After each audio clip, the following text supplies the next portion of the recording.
Marcus Greer's voice cut through the night like a siren. "Park's closed, Reeves. Your daughter's loitering after curfew. That's trespassing." His flashlight beam snapped across the playground mulch, settling on Claire as she swung her legs nervously from the slide. The same slide her mother had campaigned to build, the same playground carved from grief and love. The light was harsh, the tone harsher. He wanted fear, not order. I didn't flinch. My voice came steady, colder than he expected. "Trespassing? On a site the HOA has no legal right to enforce? You should know better than to stage theater under a plaque with my wife's name on it." His smirk froze for a half-beat, just long enough for the neighbors on their porches to register the shift. He thought this was another easy mark. He was wrong. If you've ever felt that surge of power when standing up to bullies, hit subscribe now. This showdown is about to become a masterclass in fighting back. "I'm not debating you, Reeves," Marcus snapped, tightening his grip on the taser clipped to his belt. "Your rules don't apply anymore. Ours do." That was his mistake. He thought this neighborhood bent to clipboards and staged authority. He didn't know me, not really. My name's Jonathan Reeves. I've ruled on cases that decided the rights of millions. And this playground isn't just wood and plastic. It's the last promise I kept to a woman who's no longer here. The breeze off the lake carried the faint smell of cut grass, mingled with the copper tang of tension. My wife had stood here years ago with a stack of petitions, smiling through her chemotherapy, convincing this community that children needed a safe place to grow. She didn't live to see it finished, but Claire did. Every laugh, every chalk drawing, every scraped knee belonged to her mother's fight. And tonight, Marcus was trampling on it. Claire slid off the playset, wide-eyed, her hands shaking. "Dad," she whispered, voice cracking like the swing chains in the wind. I steadied her shoulder, feeling the tremor of fear she tried to hide. This wasn't just about fines or bylaws. This was about a man who thought he could strip dignity from a child in the very place her mother had built for her. And for that, I wasn't going to fold. Not here, not ever. Neighbors lingered, some pretending to water hedges, others pretending not to look. Silence carried heavier than words. They all knew Marcus had been flexing his so-called authority for months, waving violation notices like verdicts. But none of them spoke. Not yet. I lowered my voice, quiet but edged like a blade. "You've chosen the wrong playground to turn into your stage." Marcus tilted his chin, smug, thinking my calm meant weakness. It wasn't. It meant calculation. I could already feel the weight of the law behind me, silent but waiting. "Where are you watching from?" I ask you now. Because from my side of that lake, in that moment, it felt like the whole world was holding its breath. And as Claire clung tighter to my arm, I knew something Marcus hadn't yet figured out. He'd declared war on the one neighbor who had both the power and the resolve to take him apart piece by piece. He just didn't know how soon he'd regret it. I held Claire close as Marcus finally stepped back, his flashlight beam cutting away. He muttered something about filing a report, his shoes crunching across the mulch, but I didn't chase him. Not tonight. The fight had only just begun, and chasing him in anger wasn't strategy, it was reaction, and I wasn't here to react. I was here to dismantle. The next morning, the tension still lingered like smoke. The lake shimmered with early light as I stood on my porch, coffee cooling in my hand. Across the street, a bright orange violation notice was already taped to the Wilsons' mailbox. 2 weeks ago, it had been the Martins' fine for non-conforming flower beds. Last month, Emily Chen was ordered to repaint her shutters after Marcus declared the shade of blue non-compliant. Every week, a new target. Every week, another family humiliated. This wasn't about rules. It was about control. Claire came down the steps, her hair still damp from the shower, and sank into the porch chair beside me. She tried to act like nothing had happened, but her fingers tapped restlessly against the armrest. "They can't really stop me from going to the playground, can they?" Her question carried more weight than she knew. To her, it was about swings and slides. To me, it was about memory and the law. "No, sweetheart," I said quietly. "They can't. Not legally. Not here." She didn't believe me yet. And maybe the neighbors didn't either. But they would. Later that afternoon, I walked the neighborhood. It was something I hadn't done in months, not like this. I wanted to see the small fractures for myself, the unease behind the manicured hedges and neat driveways. I stopped by the Wilsons. Tom Wilson stood stiff at his mailbox, staring at the notice Marcus had slapped there. He tore it down with shaking hands. "He says we're in violation for a mailbox that's 2 inches too tall," Tom muttered. 2 inches? I measured it myself. It's been the same since we moved in.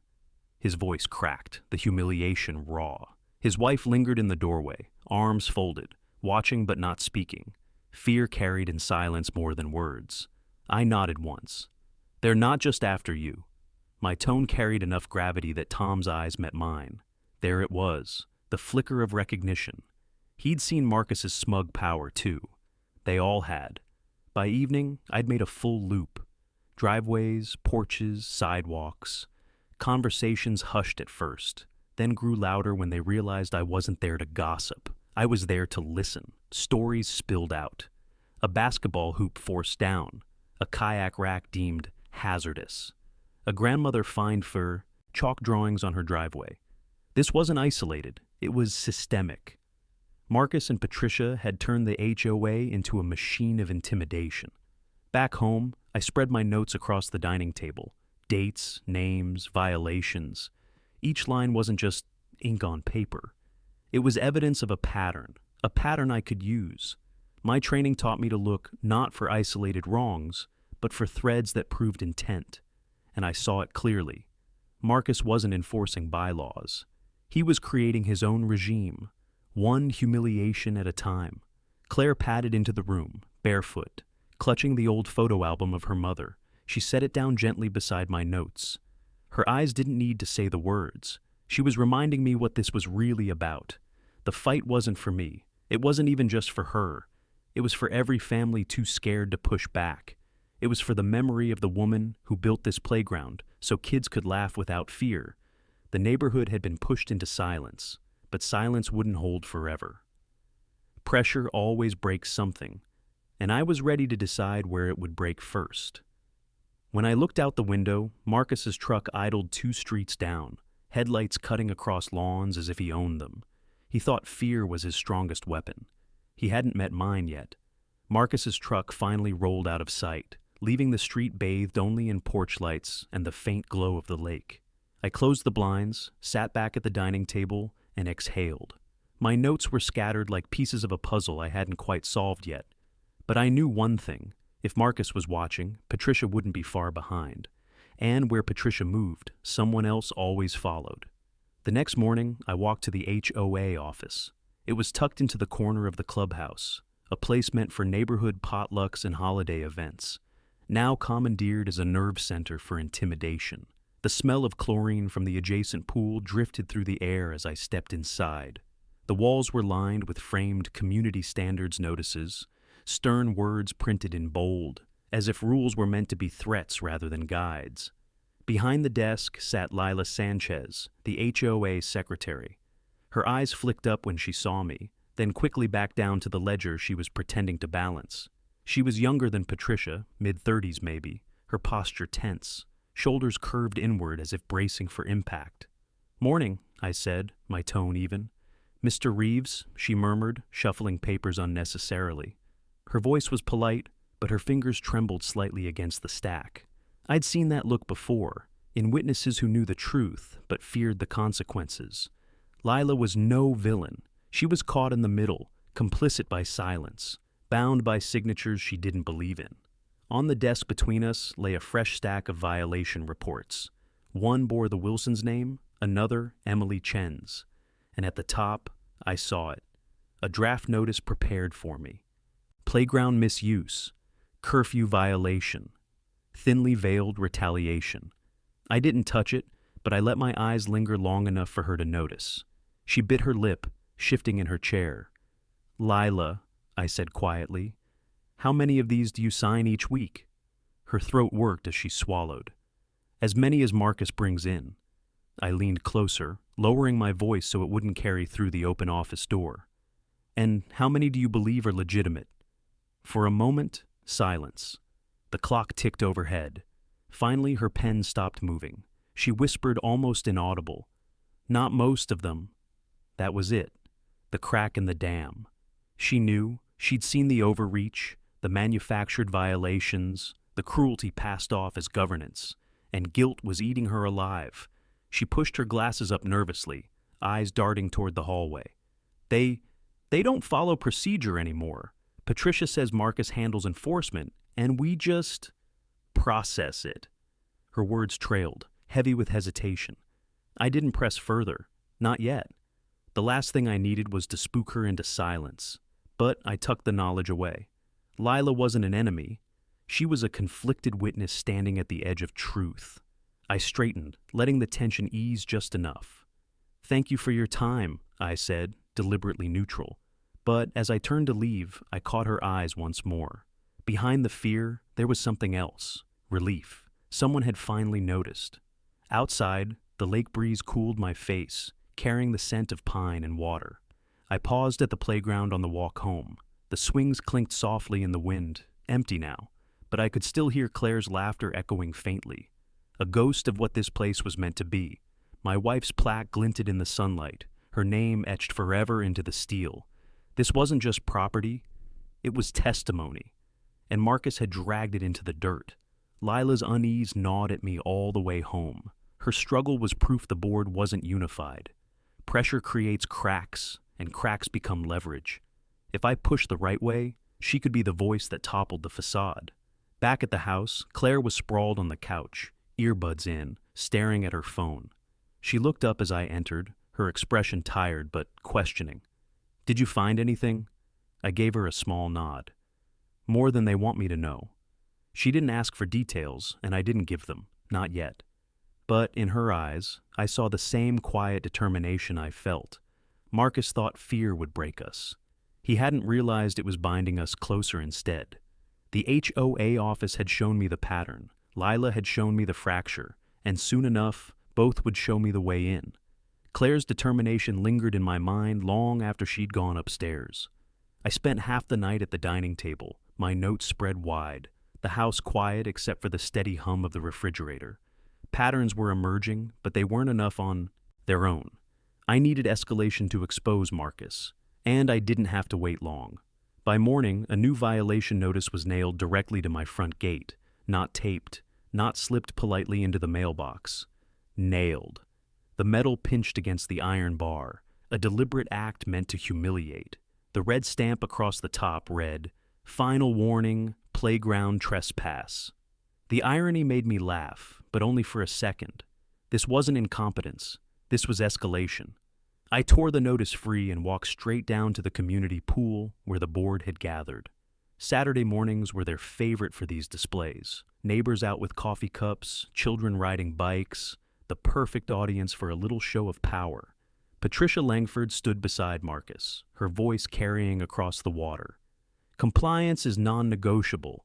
Repeat offenders will face daily fines."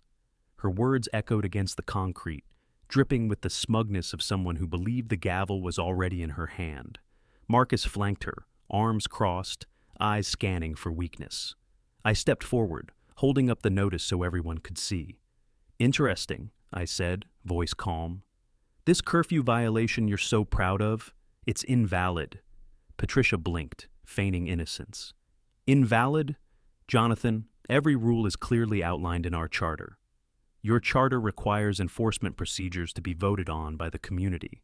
That vote never happened, and last I checked, a security director doesn't have the legal authority to redefine trespassing." A ripple went through the crowd. Whispers spread as neighbors glanced between me and the board. The Wilsons, the Chens, even Tom from across the street. All of them watching, waiting for someone to say what they'd been afraid to. Marcus smirked, stepping closer, his voice low enough to carry only to me. "You think your title makes you untouchable? This neighborhood isn't your courtroom." "No," I replied evenly, "but the law doesn't stop at your fence line." For a moment, the pool deck felt like a courtroom. Eyes fixed on us, silence hanging heavy, Patricia shifting uncomfortably beside him. Lila sat at the end of the table, scribbling notes, her shoulders tight. She didn't look up, but I noticed the quick flick of her pen, hesitant, conflicted, but recording every word. Patricia cleared her throat, trying to reassert control. "This board was elected by the community. Our decisions are final." Final doesn't mean legal, I countered, raising the notice. Your authority has limits. Overstep them, and this entire board carries the liability. The silence broke with murmurs. A neighbor whispered, "He's right." Another, "They can't do that." The doubt had been seeded. Patricia's smile faltered, but she quickly replaced it with icy charm. "We'll be reviewing your case in private session. Until then, I suggest cooperation." I lowered the paper slowly, letting the pause do its work. "And I suggest you reconsider how far you're willing to take this. Because I will." With that, I turned and walked away, the sound of whispers trailing behind me. Claire would hear about this by sundown. So would every family on this street. Marcus wanted control through fear, but fear had a short shelf life once people saw cracks in the facade. Back at home, I pinned the notice to the corkboard above my desk. Evidence, plain and simple. Each action they took only added weight to the case I was building, and now, with the neighbors watching, the stakes weren't just mine anymore. They belonged to the entire community. Through the window, I spotted Lila leaving the pool area, her steps quick, her expression clouded. She was caught between loyalty and conscience, but today had pushed her closer to the edge. When she broke, she'd break toward truth. I was certain of it. The board thought escalation gave them control. What they didn't see was that every violation, every humiliation, only pulled the neighborhood closer to my side. And when the time came, that pressure would turn into leverage strong enough to collapse them. I watched Lila hurry across the parking lot, her purse clutched tight to her side, her head down, as if the weight of silence pressed on her shoulders. I didn't follow her, not yet. The crack had widened, but forcing it open too quickly would only make her retreat. I let her go, knowing the moment would come when her conscience couldn't bear the burden any longer. The poolside confrontation had shifted the air in the neighborhood. By the next morning, I felt it in the way people lingered at the mailboxes. Conversations that once fell silent when Marcus's truck drove by now held longer, braver tones. Still hushed, still cautious, but the spell of fear was weakening. That afternoon, I headed downtown. The courthouse felt like a second home. Marble floors, echoing halls, the faint scent of paper and ink carried by cold air conditioning. I wasn't here to preside. I was here to observe, to dig. Every case, every filing told a story, and if the HOA had overstepped, their paper trail would betray them. I stopped by the clerk's office, requesting the incorporation records for the Lakeside Grove Homeowners Association. The clerk recognized me immediately, eyebrows raised but said nothing. She simply pulled the folders, her respect expressed in silence. I took a seat in the reading room, flipping through page after page. On the surface, it looked ordinary. Articles of incorporation, bylaws, meeting minutes from the early years when the board actually served the community.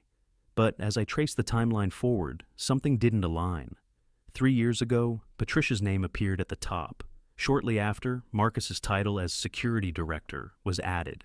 Yet nowhere in the records was there any community vote approving the creation of that role. HOA charters don't allow unilateral appointment of enforcement powers without a vote.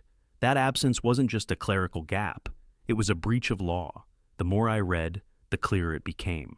They had built Marcus's authority out of thin air, enforcing rules with a position that legally didn't exist. And every violation notice, every fine, every humiliation tied back to that fiction. I leaned back in the chair, the hum of fluorescent lights filling the silence. My hand tightened on the papers. This was the foundation I'd been waiting for. Their power wasn't just abusive, it was unlawful. I jotted notes quickly, outlining the gap in procedure, improper incorporation of authority, ultra vires acts beyond the powers legally granted. I knew exactly how this would hold up under scrutiny. The very thing Marcus thought made him untouchable would be the chain around his board's neck. A security guard walked past, his shoes clicking softly, nodding at me as if I belonged there. And I did. This was where I'd always belonged, among the records, the precedent, the truth hidden in plain sight. When I finally stepped back outside, the late sun cut across the courthouse steps. Claire's voice echoed in my mind, her quiet, fearful question about whether they could stop her from playing at the park. Now I had my answer, not just for her, but for everyone. Back home, The house was quiet except for the rustle of the trees outside. Claire sat on the porch, her sketchbook balanced on her knees. She'd drawn the playground again, shading the swings, the plaque with her mother's name, even the lake behind it. She looked up as I approached. "You found something, didn't you?" she asked softly. I smiled faintly, sitting beside her. I found enough. She didn't need more details, not yet. But I could see the tension in her shoulders ease slightly. For the first time since Marcus raised that taser, she believed I might actually pull this off. I glanced back toward the street. Marcus's truck wasn't there tonight. Maybe he thought his intimidation had worked. Or maybe he simply hadn't realized the trap was already set. Either way, the board had crossed a line they couldn't uncross. And now, the law they'd twisted was about to turn on them. The courthouse discovery sat like fire in my chest. The absence of a vote wasn't just a technical error, it was the key. But keys don't matter until you fit them in the right lock. And the HOA wasn't going to hand me that lock willingly. They'd double down, because that's what people drunk on control always do. Sunday morning brought proof. At the chapel service by the lake, a tradition that had once united the community, Marcus appeared in uniform. He didn't pray, didn't sing, didn't even sit. He patrolled. His presence wasn't about faith. It was about reminding every family that their steps, their voices, even their worship fell under his gaze. I sat 3 rows back, Claire beside me, her head bowed but restless. She noticed the way Marcus's hand lingered near his taser, the way Patricia stood at the back with her arms folded like a monarch inspecting her subjects. People avoided looking at them, but the unease spread like smoke.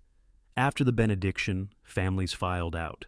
Marcus intercepted Tom Wilson on the gravel path. "Your lawn is still non-compliant," he said loudly enough for everyone to hear. "Expect a fine by Tuesday." Tom's face flushed crimson. He started to protest, but his wife tugged his sleeve, pulling him away in silence.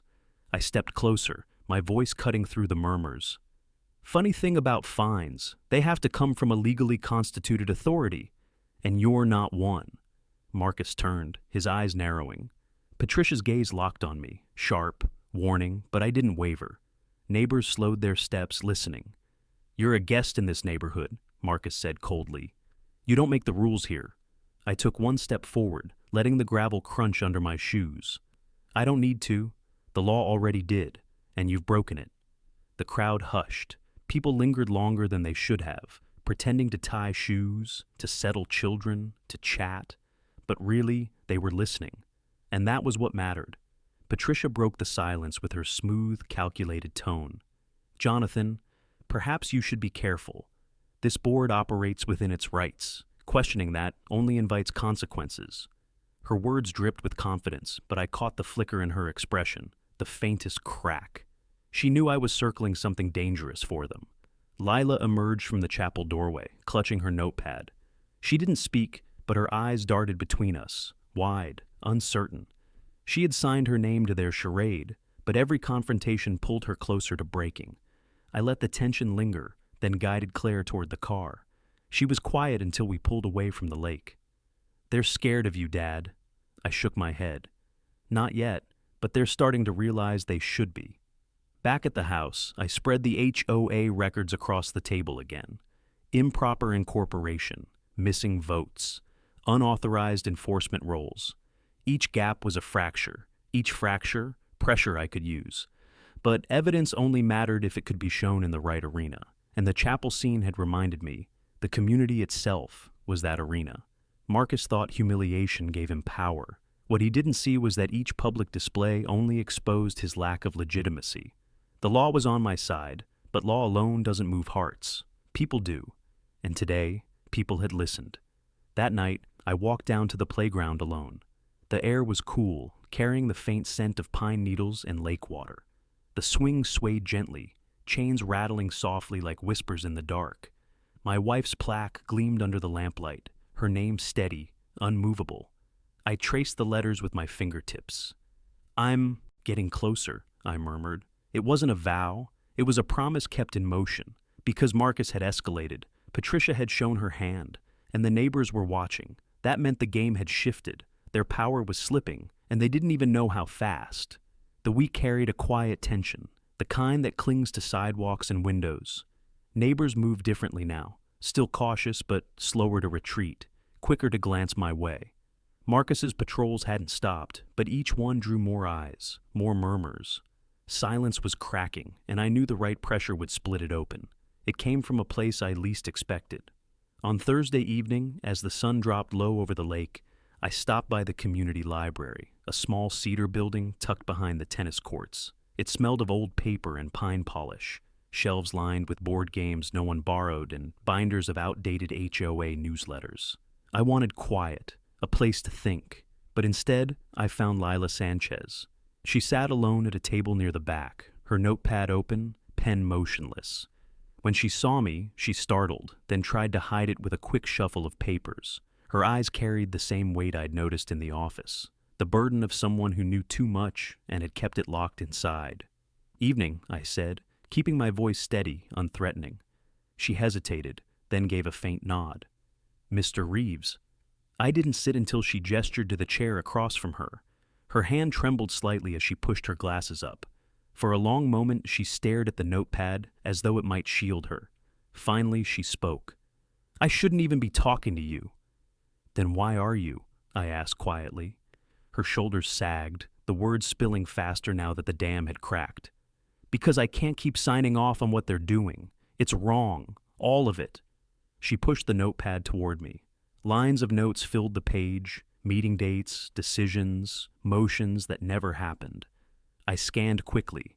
Entire enforcement policies logged as approved without a single community vote. Financial disbursements authorized by Patricia without signatures from the treasurer. And Marcus's position, his so-called authority, documented only as an operational necessity. Never ratified, never formalized. Lila's voice wavered.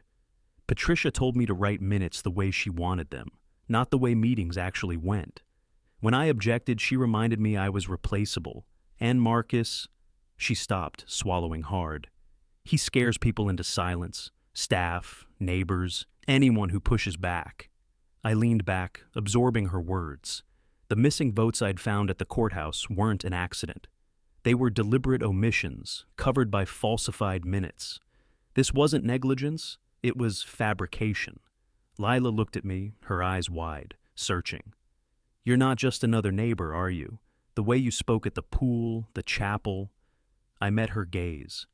"I've seen this kind of abuse before, just not usually in neighborhoods, and I know exactly what to do with what you've given me." Her breath caught. "If they find out I told you..." "They won't," I cut in gently. "Not until it's too late for them to stop it. You've already done more than you realize." She pressed her palms flat on the table, steadying herself. "I don't want power, Mr. Reeves. I just want this place to feel safe again. For kids, for families, for people like your daughter." For a moment, silence hung between us, heavy but shared. Then I slid the notepad back to her. "Keep this with you. Don't give me anything written. Your words alone are enough when the time comes. And when that moment arrives, I'll make sure you're not standing alone." Her eyes glistened, but she nodded. For the first time since I'd met her, the fear didn't completely eclipse her expression. There was resolve now, fragile but real. When I left the library, the evening air was cool, laced with the sound of crickets rising from the lake reeds. I paused by the tennis courts, watching the lamps flicker on, casting long shadows. I could feel the shift, the moment when truth stopped whispering and started taking shape. Lila had given me the missing piece, proof that Marcus's authority wasn't just unvoted, it was fabricated. Patricia had built her empire on false minutes and forged legitimacy. And now, with that knowledge, the walls of their fortress weren't just cracked, they were crumbling. I walked home with the certainty pressing in my chest. The board thought they were tightening control. What they couldn't see was that their own secretary had already handed me the match. The night after meeting Lila, I barely slept. Her confession echoed in my mind, minutes rewritten, votes fabricated, authority manufactured out of thin air. It wasn't just misconduct, it was fraud, and fraud collapses under light. All I needed was to direct that light in the right place, at the right time. By dawn, I was at the marina. The lake was still, the boats tethered quietly to their slips, the mist lifting like smoke from the water's surface. I'd chosen the marina for a reason. Conversations here happened differently.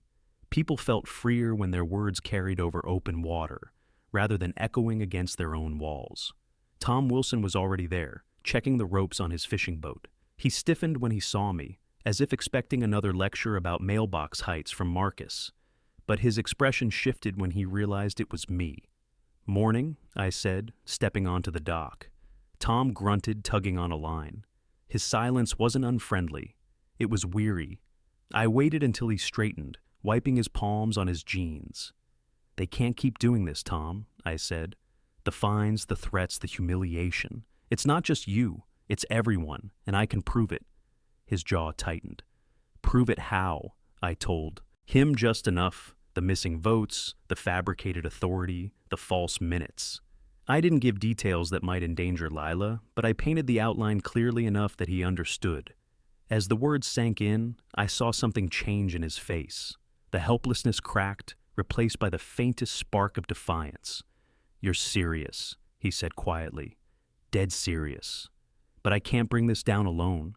When the moment comes, I'll need witnesses, people ready to stand in public and tell the truth." Tom glanced out over the water. For a long moment, the only sound was the soft lap of waves against the dock. Then he nodded once. "If it means my kids don't grow up afraid of their own street, I'll stand with you." That was the beginning. From the marina, I moved through the day carefully, quietly speaking with others. Emily Chen near her garden, the Martins outside their garage.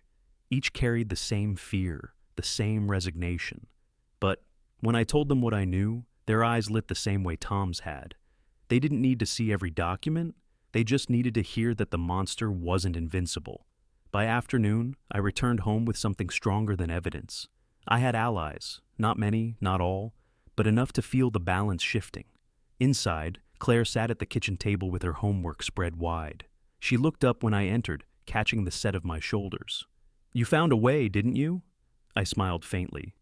"I found the beginning of one." She leaned back in her chair, studying me. She was young, but she carried her mother's quiet intuition. She could sense when something bigger was moving. I pulled out my notes, laying them across the counter. Each page told part of the story. Bylaws twisted, authority stolen, families intimidated. But now, with neighbors prepared to speak, those notes became more than ink. They became ammunition. I spent the evening refining the plan. Step 1.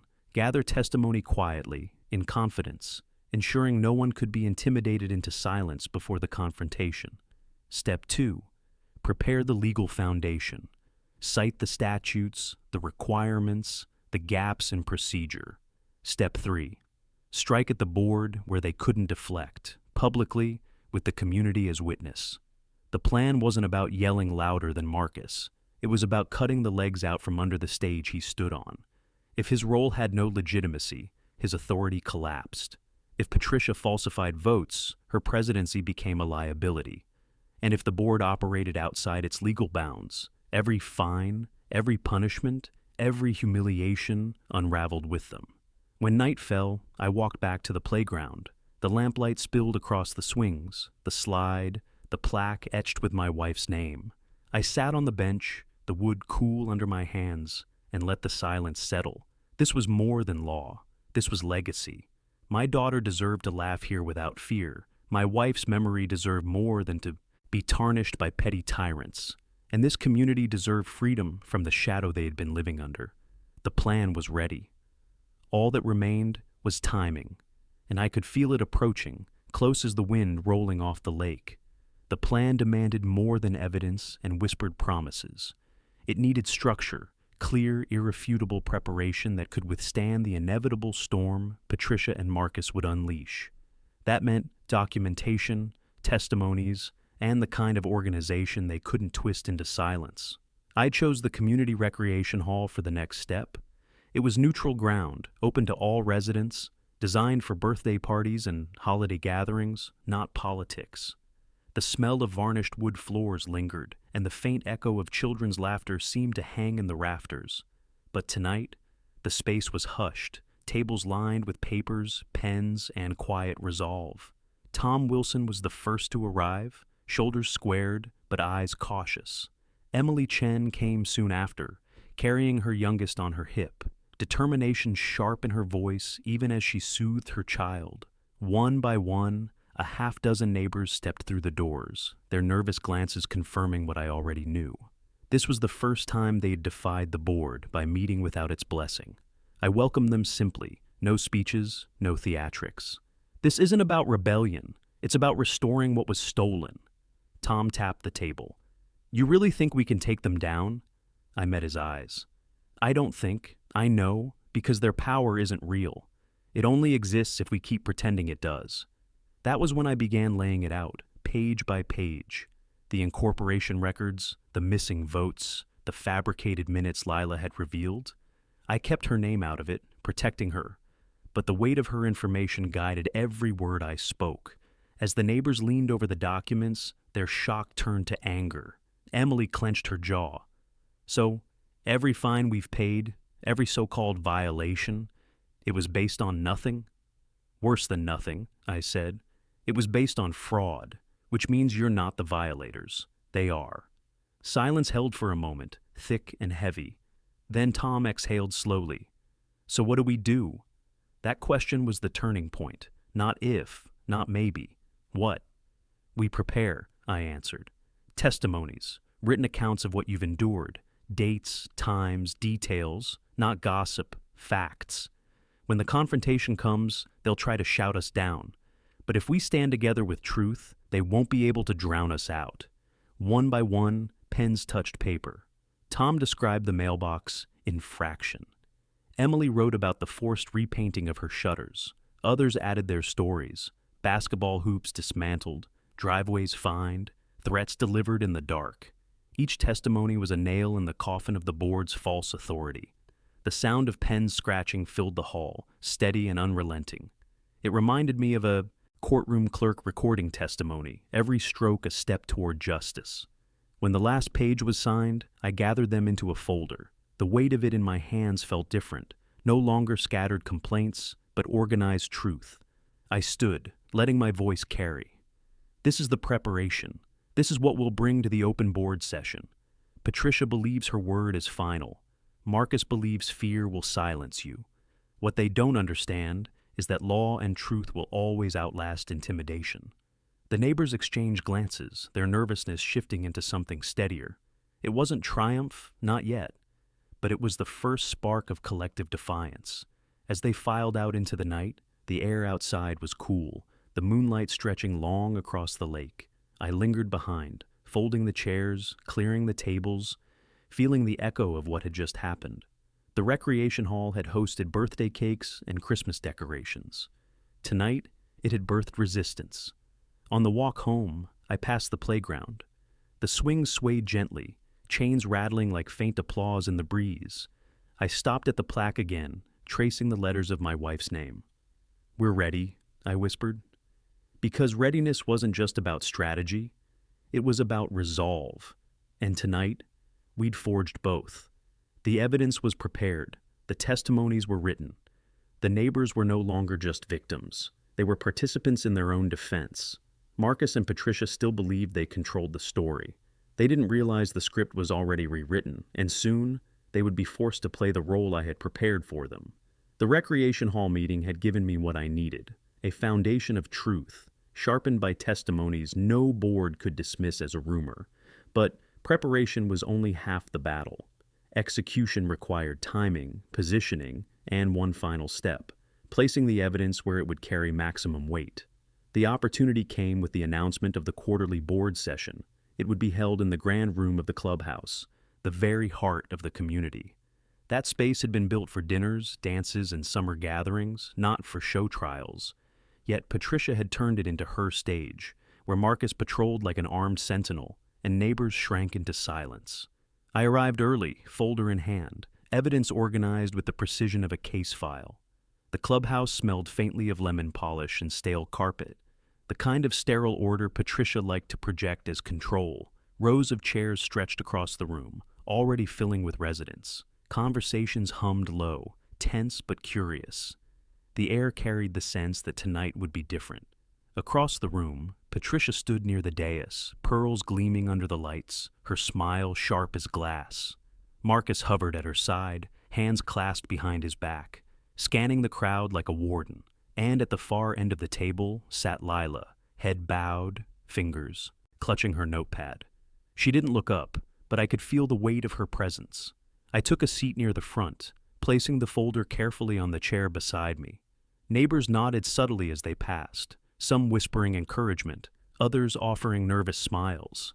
They had entrusted me with their voices, and tonight, those voices would be heard. When the meeting began, Patricia launched into her usual cadence: budgetary updates, landscaping plans, a thin veneer of normalcy. But beneath it, everyone was waiting for the real confrontation. It arrived sooner than she expected. Marcus stepped forward, clipboard in hand. Before we proceed further, we must address multiple violations: continued trespassing at the playground, repeated non-compliance with curfew rules. This community will not tolerate disregard for authority. He said it loudly, deliberately, ensuring the room heard every word. Neighbors shifted uncomfortably, eyes darting toward me, waiting for my response. I rose slowly, folder in hand, letting the pause stretch until even Patricia's smile wavered. My voice carried calm authority, not raised, but unshakable. Authority requires legitimacy, and legitimacy requires law, neither of which you possess. Gasps rippled through the room. Marcus stiffened. Patricia's composure faltered. I stepped closer to the dais, laying the folder on the table with deliberate precision. Contained here are testimonies from residents you've fined, threatened, and humiliated. Dates, names, details, all tied to enforcement powers your board never lawfully acquired. Patricia's hand twitched as she reached for the folder, but I held it firm. Not yet, I said evenly.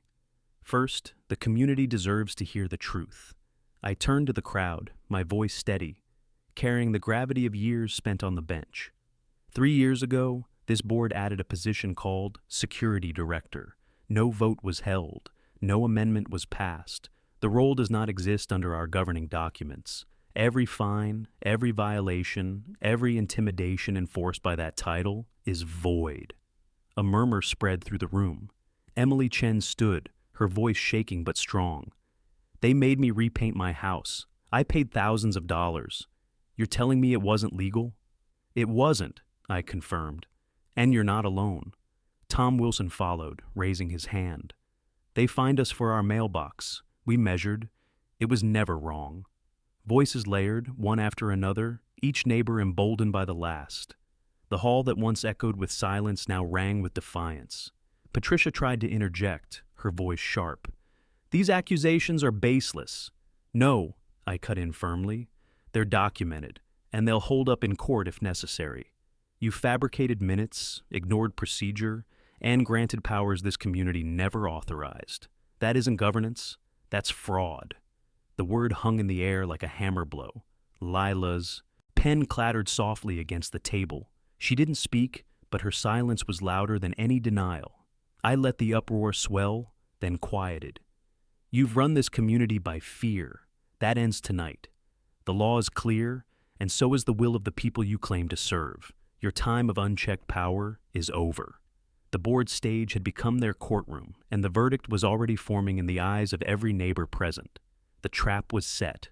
All that remained was to spring it. The clubhouse grand room had become a crucible. Neighbors who once sat in silence were now standing, their voices rising in fragments of anger, disbelief, and long-buried frustration. Patricia's pearls caught the light as she shifted uneasily, her practiced smile no longer enough to mask the strain. Marcus scanned the crowd, his hand hovering too close to the taser on his belt, but even he sensed the shift. The fear he relied on was thinning. I remained standing at the center, folder open on the table before me. Every enforcement you've carried out under this fabricated position of security director is null. The law is unambiguous. Authority doesn't exist just because you declare it. It requires proper vote, proper ratification, proper record, none of which you have. Tom Wilson's voice carried from the back, steady this time. So, every fine we've paid, every so-called violation, it's meaningless. Not meaningless, I said, turning toward him. It's evidence. Evidence of fraud, intimidation, and abuse of power. The room erupted again. Emily Chen raised her hand, her voice trembling but clear. I painted my house twice because of them. Thousands of dollars wasted. Are you saying I can get that back? Before I could answer, Patricia slammed her gavel against the dais. The sharp crack rang across the room, but it didn't quiet anyone. Order! She shouted, her voice cracking on the word. These proceedings are not a trial. The board's decisions stand. I stepped closer, eyes level with hers. A gavel doesn't grant authority you never had, and every person here now knows it. Marcus moved, stepping forward, squaring his shoulders to block me from the dais. His voice was low but seething. You think you can undermine us in front of everyone? You're one man. We're the board. I met his stare, unflinching. And yet the law outranks both of you, which means this board isn't a shield, it's a liability. A ripple of agreement spread through the crowd. Whispers turned to voices, voices to demands. Step down. Explain yourselves. We want a vote. Patricia raised her chin, forcing composure she didn't feel. This is reckless. You're inciting chaos. No, I replied, my tone calm but cutting. I'm restoring order. Real order. The kind rooted in law, not fear. Lila shifted at the end of the table, her hands trembling around her notepad. Finally, she pushed her chair back and stood. The room fell into a hush as every eye turned to her. She looked pale, but her voice carried enough to reach the crowd. The minutes Patricia had me record, they weren't accurate. Votes never happened. Policies were written after the fact. She broke off, swallowing hard. I can't keep pretending anymore. The silence shattered like glass. Neighbors gasped, voices overlapping in shock. Patricia's face drained of color, Marcus's composure cracking into a scowl. You're finished, Lila, Patricia hissed, her control slipping. But it was too late. Lila's confession had shifted the room entirely. The crowd surged with energy, years of frustration uncoiling at once. A man near the back shouted, "We want a special election!" Another added, "No more fines until this is sorted." I raised my hand, letting the noise crest before I spoke. You have the right to call for a special meeting and a vote to remove the board. The bylaws, your real bylaws, allow it. All you need is a petition signed by a fraction of the households here. And from what I'm hearing tonight, you'll have more than enough. The momentum was irreversible. Neighbors began clustering, whispering urgently, already forming groups, already discussing signatures. Patricia pounded the gavel again, her voice shrill. This meeting is adjourned. No, someone shouted from the crowd. This meeting is ours now. The words hung heavy, undeniable. For the first time in years, the community was speaking louder than its enforcers. I gathered the folder and stepped back from the dais. My work wasn't finished, but the shift had happened. Fear no longer held sway. The people had tasted their own power, and there was no silencing them again. Patricia and Marcus stood trapped at the front, cornered not by me, but by the very neighbors they thought would never resist. The stage they had built for control had become the stage of their undoing. The clubhouse doors didn't close that night. Even after Patricia's desperate adjournment, neighbors stayed, huddled in small groups, whispering, writing names, drafting their own petition by hand, on notebook paper pulled from school binders. The energy was raw, urgent, unstoppable. The very building that had been their cage had transformed into their rallying ground. Patricia and Marcus slipped out through the side door, their retreat hidden behind a mask of indifference. But I'd seen the truth in Patricia's trembling hand as she clutched her gavel, and in the way Marcus's eyes darted when the crowd turned against him. They were shaken, cornered in a way they hadn't expected. For years, they had relied on silence. Tonight, silence had shattered. I stood near the back, watching, not directing, not commanding, simply letting the community do what it had long been too afraid to attempt. Voices rose. We'll call the county registrar. We'll post the petition online. No one signs another check until this board is gone. Each statement chipped away at the edifice Patricia and Marcus had built. Lila approached me, her steps hesitant but her face resolved. She held her notepad to her chest like a shield, but her eyes didn't waver this time. It's out now, she said softly. It is, I answered. And it couldn't have happened without you. Her throat tightened. I thought I'd be the one blamed. I shook my head. You'll be remembered as the one who told the truth." She exhaled slowly, as if years of fear left her lungs in that single breath. For the first time since I'd met her, she stood straight, not hunched under the weight of secrecy. By midnight, the clubhouse floor was covered with signatures, names scrawled in ink and pencil, some bold, some trembling, but each one a declaration. The petition didn't just reach the required threshold, it surpassed it. Patricia's board had no shield left. The following week, the special meeting was held, not by the board, but by the people. This time, it wasn't staged in the clubhouse. It took place on the playground itself. Families gathered on the benches, children played in the background, the plaque with my wife's name gleaming beneath the afternoon sun. I watched as neighbors read the petition aloud, their voices firm, their confidence grown. The vote was swift. Patricia, Marcus, and every officer who had enabled them were removed. The community erupted in applause, children cheering louder than anyone, as if instinctively knowing something had been lifted. Marcus didn't linger to argue. His truck rolled out of the neighborhood that night. His authority dissolved into dust. Patricia left quietly, stripped of her platform, her pearls no longer a symbol of power, but of failure. The new board was chosen by open vote, neighbors stepping forward with hesitant speeches about fairness, safety, and restoring trust. None of them were perfect, but they were accountable, and that was enough. When it was over, Claire sat on the swing, kicking her legs gently, her sketchbook on her lap. She looked up at me, her eyes brighter than they had been in weeks. "It's ours again," she said softly. I nodded, my gaze lingering on the plaque. My wife's name gleamed in the light, no longer overshadowed by intimidation. Her legacy had endured, and Claire would carry that forward. As dusk settled over the lake, the community gathered for an impromptu picnic. Neighbors who hadn't spoken in months shared food, laughter returning where fear had lived. I stood among them quietly, listening.